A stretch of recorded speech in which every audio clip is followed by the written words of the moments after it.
This episode of the All About Nothing podcast is brought to you by Everplay Sports and Social. Look, for 10 years, I have absolutely enjoyed the time that I have spent every week playing in leagues that have been brought to us by Everplay Sports and Social, whether it's kickball, softball, bowling. Everything they do is just fantastic, and the way that they do it is just absolutely great. So I need you to know, right now they are signing up for their late fall leagues. Monday indoor volleyball over at Tri-City Leisure Center in West Columbia. That's going to be 5 weeks. You got Tuesday sand volleyball at Pollywogs. It's another 5-week session. Wednesday flag football, 7 weeks at B Avenue. Leagues are signing up right now through October 8th. That is the deadline. So make sure you go to everplaysocial.com, because if you don't, you'll miss out. Go do it now. You will have a great time. You get to be with friends, you get to meet new people, and you get to participate in sports that we did as kids. So go do it, everplaysocial.com. Proud to be a sponsor of the All About Nothing podcast. Good morning, Bill. Hey, look, we got to throw advertisements in there somewhere sometimes. I apologize. And we're out of time because we spent the whole thing on that commercial. How about that? Good morning, everybody. This is the All About Nothing podcast, kind of daily show. I'm Barrett Gruber, host of the All About Nothing podcast with Zach King. Hey, I just need to point out, I don't know, is your mic low? I'm not hearing you like I normally hear you. Is that is that better for you? No, like I was hearing you great before we went on air, but now it sounds like you are in the back of the room. But that could just be, again, Riverside being glitchy today, introducing a new glitch into the mix. It could be. Well, I'll start over anyway. Okay. It might have a different bit of inflection. Good morning, everyone. It's the All About Nothing podcast, kind of daily show. I'm Barrett Gruber, host of the All About Nothing podcast with Zach King. You can find me on social media at Barrett Gruber. This is Mr. Bill Kimler, host of Black, White, and Blue in the South with Dr. Jamil Brooks. You can follow him at politicalbillsc. Good Tuesday morning. How was your weekend? Oh, hello. It was very busy, and the weekends just don't relax me anymore. It's spent trying to really catch up from the previous week. Yeah, I do understand that. I did have a good relaxing weekend. We went camping in Blue Valley, North Carolina, which is just south of Highlands, and it rained both days we were there, but it really wasn't bad. It was really nice. I got to see some of the places at Blue Valley where I grew up as a kid, going and camping in this picturesque, just beautiful place. And got to take some friends with us. My buddy John, who's a retired Marine, and Mark and Ami from Ami is, of course, from the Welcome to Wonderland. Well, I knew you had to have gone somewhere because I didn't receive like any messages from you all weekend. You shared nothing with me. So I thought either you were mad at me, you were either in the hospital, or maybe you're away camping. Zero signal. Absolutely no signal. The only thing we had was satellite connectivity, and because if you've got one of the newer phones, of course, it tells you can communicate with the Starlink satellites or whatever. But you literally have to stand there holding your phone, pointing it at what it thinks the location of the satellite. You can't have any trees obstructing you. It has to be a direct line of sight. And you have to hold and wait for that message to go up and then get a notification that it's come back down. I was unsuccessful on the 3 text messages that I sent, so I turned my phone off. I put it in my car and left it. Did not. Got it. So how did your wife and kids enjoy the trip with you? They don't. That's not a camping trip I take them on. There is my children. My children have what I would call an addiction to their video games and their friends and the connectivity. That will be a one that we'll have to do sort of a build up to. We'll go up there we'll drive up there for a few hours and then come home, and then we'll drive up there a few more hours and then we'll come home. Then we'll drive up there and maybe camp overnight and then come home. You have to build them up and their tolerance to being completely disconnected from the world.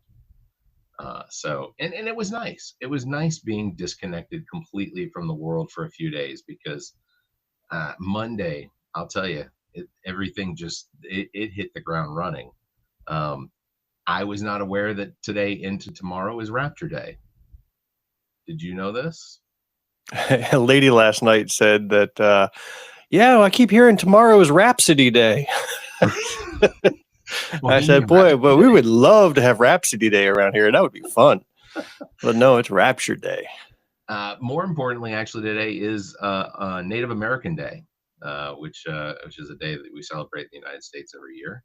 I was today years old when I found that out. I thought that we had repurposed Columbus Day for that, in October for that reason. Columbus Day is Indigenous Peoples Day, but I don't know if it's specific to Native American Day because when Columbus was here, I don't know. It was on Facebook. It was a little pop-up thing on Facebook. Well, I liked how you played historian there for a little bit. I actually was buying into your authenticity, and you could have gone with it. It was I believed it. No, I'm really hoping that today is Rapture Day because I'm hoping that when I wake up tomorrow morning, my Facebook and Twitter and all of the social medias that I give any attention to are half full of the hate and the disgust and the anger. Like I've always been conflicted with those Left Behind series because I just don't know who to root for, those who are taken or those who are left behind, because it just seems to be such a wonderful thing to be left behind. I feel like I'm going to be left behind. Like the world becomes an immediately more friendly Christian place if that happens.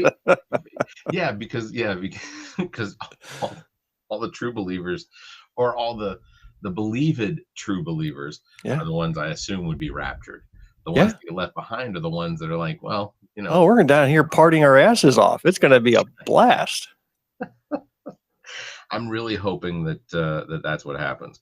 So where did this come from? I only caught whiffs that today and tomorrow Rapture Day, but what's the origin of that? Do you know? So what I read or what I heard was that there was a preacher in South Africa who apparently had done all of the math necessary to figure out based on something in the Bible and added the days and nights together to come up with September 23rd to 24th would be the rapture of this particular year. And when did this person predict it? Like back in the 1600s, or predicted it, back in June? I want to say it was more recently than that. It may have been the last few years or in the last few months. I don't know. It just started popping up on my timeline like as soon as I got back from camping.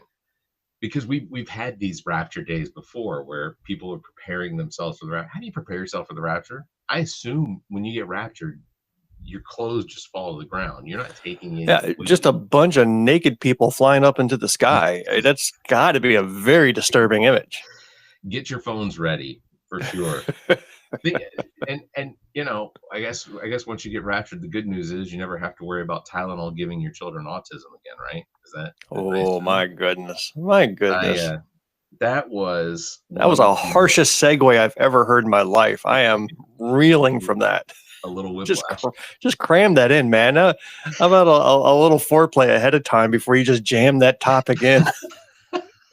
Warm us up. My God, man. I want to. Did you watch any of it from yesterday?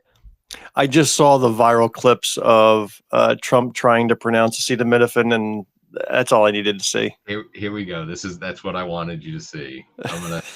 That the use of the FDA will be notifying physicians that the use of well, let's see how we say that. Acetaminophen.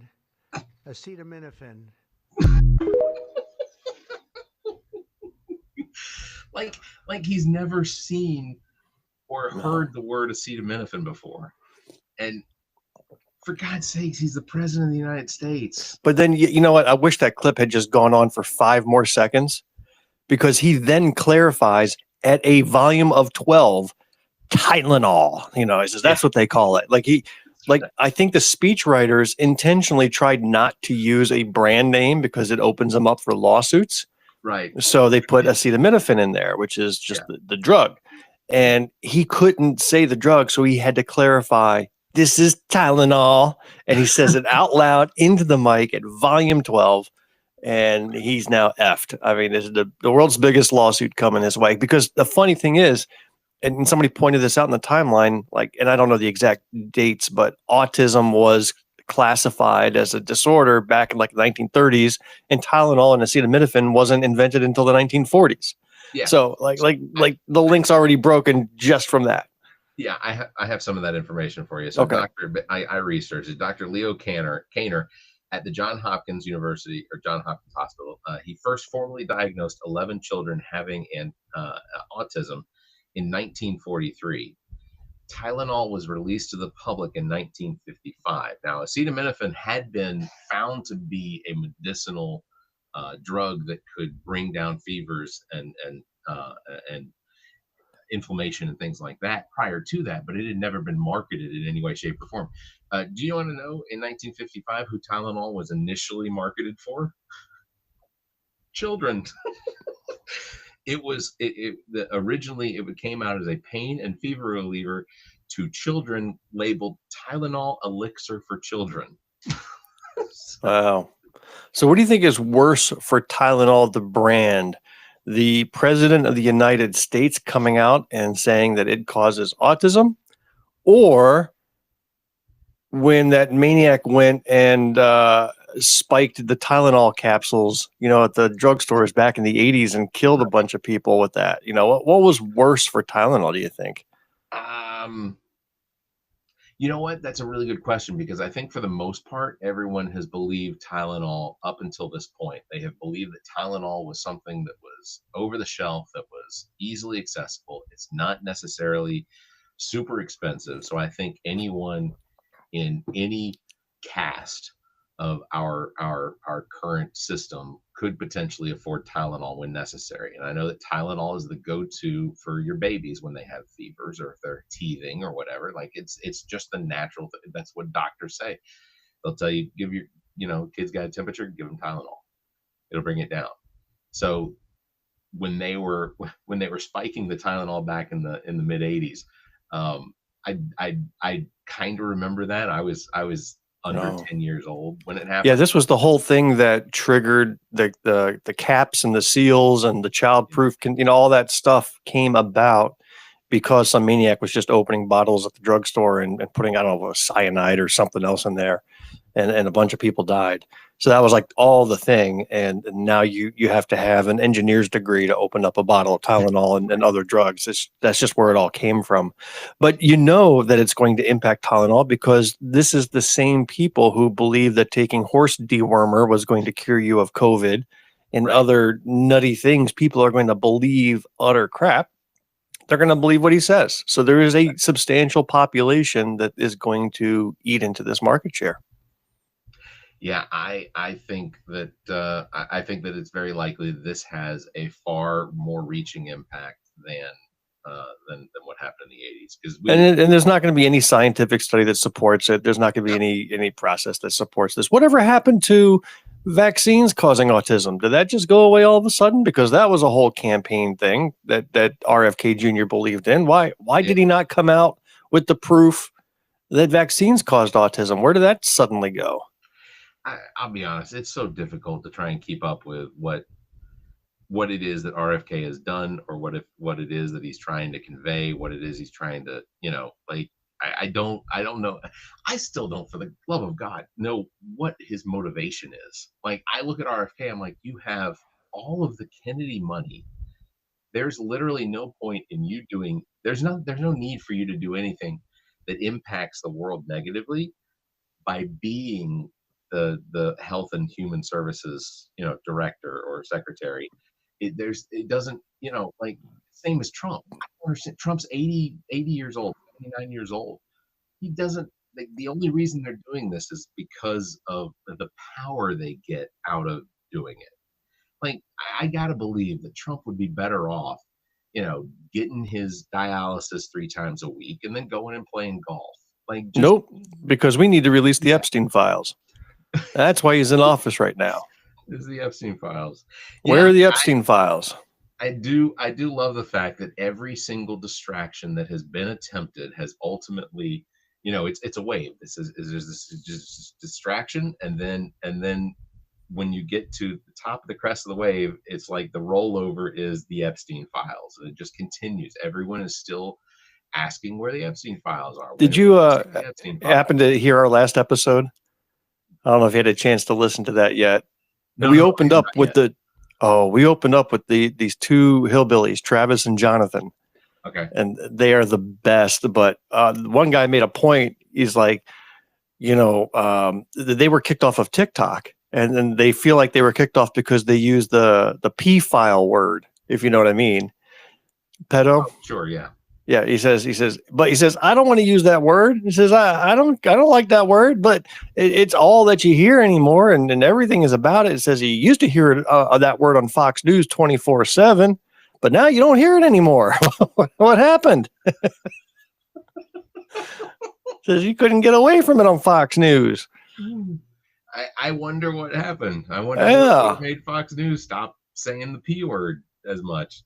It used to be a grooming 24/7 on Fox News. Now they don't even bring that up.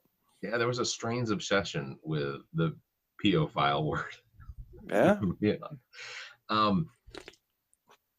What was I was going to bring up a little bit, and I don't know the magistrate's name out of Charleston, but I was in a text message string with of course the girls from Politically Speaking. I don't have any details, but the details that they have, or at least that Emily Mayer has, it sounds like what this guy was doing is tenfold worse than RJ May. It was. I can attest to what I read about him, and wow, this is a guy that needs to be put out of our misery. I am 99.9% against the death penalty, only because the justice system is flawed, and I don't think that one innocent person should be executed, along with 999 guilty. To me, that does not balance out, and that's just the way our justice system is. But in this case, given the evidence that they found, my gosh, it is hard to hold that position. There's just some things that go beyond whatever line you may draw. And this guy has crossed it. Like RJ May, I wouldn't give it to, but this guy, holy cow, does some depraved shit. Even in this world of Trump, where they are attempting to make that sort of behavior more normal, what this guy did as an elected official, as a magistrate. He wasn't elected. So let's be clear that he's chosen by the governor or the Senate. So the local delegation, the Republican delegation, appoints him or nominates him with the approval of the governor. So it's usually the senator that submits the nomination, and the governor rubber stamps it.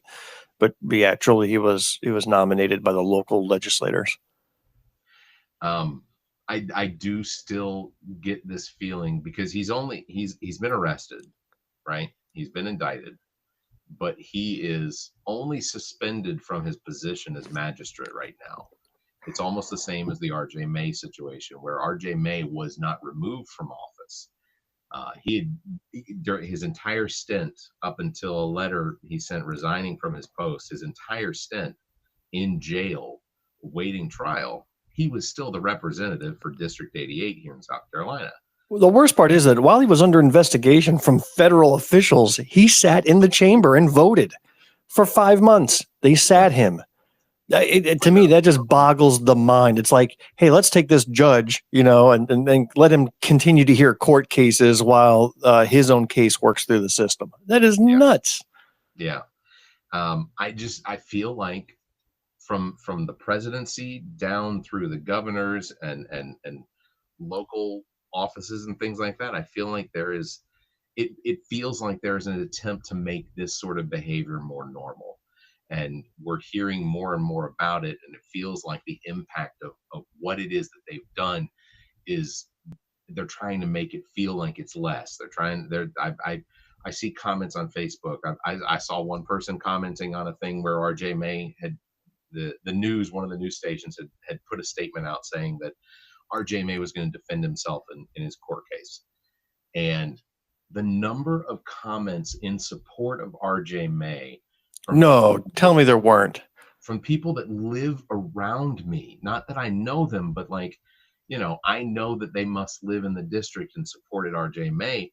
And it's like, I am I'm not fearful for my kids because I'll shoot first, ask questions later. But it just feels like more and more that the state of South Carolina and the government, Trump's own people, are trying to make this behavior seem more normal than it should be. So I have a theory. Perhaps the Republicans and conservatives are against that behavior only if it is falsely accused against somebody, like Pizzagate, right, where there was a underground child trafficking ring under this pizza parlor. Right. So when it's a fabricated story, they're all against it. But when it really happens, well, we're just going to lay quiet and not be so concerned about real people doing this. Yeah. I'm wondering if that's the case. Trying to find a pattern. It's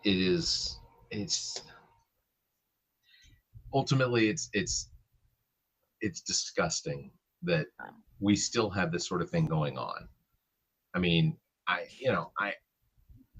am not the type of person to kink shame anybody on anything, but child endangerment is way too far. There's like, I am just seeing a constant stream of either very outspoken MAGA supporters or elected Republican officials who have been arrested and convicted of these crimes. You saw, in fact, you shared with me, and then I shared right back with you the same story, Justin Eichhorn, Republican senator from Minnesota, who submitted legislation that wanted to classify Trump derangement syndrome as a certified mental illness. That was his big legislation he submitted. Right. Was within a month later arrested for soliciting teenage prostitution. I mean, on our show, we played his commercial, which was all about family and Sunday values and godly values. And then right after that, Justin Eichhorn has been arrested and charged with soliciting teenage prostitutes. And it's like, of course. And you know what the craziest part about that is that when he submitted the Trump derangement syndrome bill to try and classify that as an actual disease or a syndrome that people might be experiencing, while he was doing that, he knew he was under investigation for the child endangerment material. Like, he knew that was going on. He knew he was probably on the line. So all he did. I'm sorry. What made you think that he knew? Like, I got the impression that his arrest came as a surprise to him. RJ May knew he was under investigation. Oh, RJ May knew he was under. I thought you were still talking about Justin Eichhorn. Yeah, because they had been monitoring his phones. But I don't think he knew that he was being monitored when they came and swooped in on him when he submitted that TDS legislation. Then I feel bad for the people of Minnesota for electing someone so stupid and unobservant that they wouldn't know they're being monitored. That they wouldn't know that there is something going on around them that is focused on them. And I think that is amazing that there are people that don't know that they're being observed by the federal, especially this federal government. Like, I mean, I know I'm being observed. In fact, I can see a couple of guys behind your window there that are peeping in, watching you. I mean, we know we're being watched. We're not that clueless. These three silhouettes right here. I don't even know. I can't see myself on your screen anymore. They're watching. Hey, how much you want to bet that at the end of this, Trump is going to pardon RJ May? I have already said I think that the odds are about 75-25 that's what's going to happen.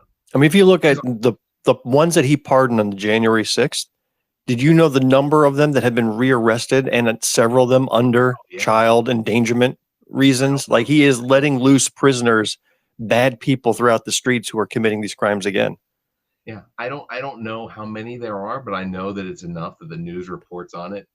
And again, it's a situation where, watch my accounts online. I'll be sharing the list. I've got the list of the January 6ers who have been pardoned, who have then been rearrested and charged with some heinous crimes they committed afterwards. It's horrible. Let's see. At politicalbillsc, check that out. Yeah, it's disturbing. Before we get out, I did want to bring up ABC Disney has announced that Jimmy Kimmel will return to the air tonight. I am pleased with this. All I can say is, Bill, you started a movement of canceling your Hulu or canceling yourself from Disney and all that Disney, the Avengers. You said that was what's going to happen. Our live access has been removed, apparently. Oh, no. Apparently, we violated our community guidelines again. I don't even know what it is we could have said. We didn't say the P word. I don't know. Whatever. Anyway, moving on. Misinformation again. Misinformation. I'll appeal it. We'll get it back. You know what? If we don't get it back, I don't really care. TikTok is one of those things that I'm really over in the grand scheme of things. But anyway, so Jimmy Kimmel comes back, and I think a lot of that has to do with because on Thursday last week, you said that you were going to sever your relationship with Disney and the Avengers and Star Wars and everything like that. And Bill, I gotta tell you, that pressure worked, because Disney over the course of the weekend saw a reduction in subscriptions, and the impact it had came to a total of nearly $4 billion in losses. And I think what Disney said was, I worked for a company that was in the food service industry, kind of like a Cisco Foods, US Foods. You see those trucks everywhere. So we grew to be a $4 billion company. We had 13 warehouses throughout the country. We served more Burger Kings nationwide than anybody else. I mean, it was a massive enterprise. And I just look at that and go, that was a $4 billion company. Imagine if that company went away in a week. And I was like, that, to me, that was mind boggling. Like, it brought it home. Yeah. I was like, holy crap. That's huge. But, I would hold off on popping the champagne corks and patting ourselves on the back, because until you actually see the show, how much has Jimmy Kimmel been neutered in his statement? Is he going to come out and be changed? Has he agreed not to say the things he used to say? I already saw that Sinclair Broadcasting is still opting to not show or distribute that show anymore. And Sinclair is one of the largest TV networks in the nation. So unless you're watching it streaming, you may not see it on TV. It won't be broadcast over the airwaves or even on their cable channels. So we'll have to see. Yeah, it is. That probably is the only concern that I have, is what is the Jimmy Kimmel live show going to be once he does return. But if he returns back in the same form that he was before, if he comes out there and he tells us, this was stupid, this was absurd, and I don't need him to rehash what it was that the Republicans and Trump are claiming he was removed from. I have not seen any response from Trump about Kimmel getting his show back, but I did see the desperate cries for look at what I did when Trump initially thought that Kimmel had been fired, even though they did say he was suspended indefinitely. They didn't have indefinitely seems like a long time potentially, but they didn't have a timeline. They didn't announce one. I wonder if they just wanted to wait until that whole stupid memorial service went away. Probably. Yeah, they wanted to wait till after that. And at one point, ABC said that they were going to air the a Friday night memorial service, or a Friday night show specifically during Kimmel's timeline, that was going to, I guess, feed the people that really desperately wanted to have that, that attachment to Charlie Kirk and whatnot. But then, within hours of it starting, they canceled that and they just aired Celebrity Family Feud. So they, ABC, you saw ABC was going down a path of, all right, we complied initially, but we're going to step this back. And they kept stepping it back on several of the decisions. And ultimately Kimmel returns to the airwaves tonight, and I will be glad to see it, but I also will be more glad when I see exactly what it is. So I wish I had gone camping and out of coverage this weekend, so I could have just avoided all of the coverage of that stupid memorial. I think the best post I saw, and I didn't really watch any of it, but the best post I saw was a picture of a guy in a suit coming on stage with a cross over his shoulder that he's dragging across the stage, but the cross was mounted on a skate. So he was just wheeling it across, and somebody commented, said, "This is the most perfect example of performative bullshit Christianity you'll ever see." For sure. You know, pulling a cross on a skate across to show that you are suffering, but you don't want to put a skate on because it's a lot easier that way. Like Jesus, you know, got a skate and wheels on his cross when he dragged it down the streets. Just crazy. I did see some of the aftermath. I saw, of course, some of Trump's basically saying that what I interpreted Trump was saying is that because Trump believes he's the smartest person on the planet, that it's okay for Trump to hate his opponents, which means that he sees Charlie as an idiot for not hating his opponents. Or whatever, you know, I'm paraphrasing, but whatever that relationship to their opponents is, Trump hates his, and he said it, he confessed, he said that he hates his opponents. And Charlie Kirk's wife forgiving the shooter sort of set the tone of, you know, that she is capable of it, meaning I guess that we're supposed to believe that Charlie Kirk would be capable of it. And that's fantastic. I'm glad that at least I don't, even if the sentiment isn't real, they said the words. I don't care. Well, I need to issue a retraction. You know how I often said that Trump is a one of a kind and that the movement does not carry forward without him? And I'm now rethinking that position, because this whole memorial thing, and not that Charlie Kirk himself was that dynamic or charismatic while he was alive, but in his death, it seems like everybody has decided to elevate him to Jesus status. And Trump's own speech was not even a highlight. Like, people were leaving while he was talking. He was sidelined essentially in this whole thing, and everything else could have carried on just fine without him. Like, he didn't even have to show, and it still would have been the spectacle that it was, and people rallying around it. So I'm now rethinking it, that maybe it does not rally around an individual, but rather around this movement, whatever it is. And I'm not even saying it's the Charlie Kirk movement. It could be anything.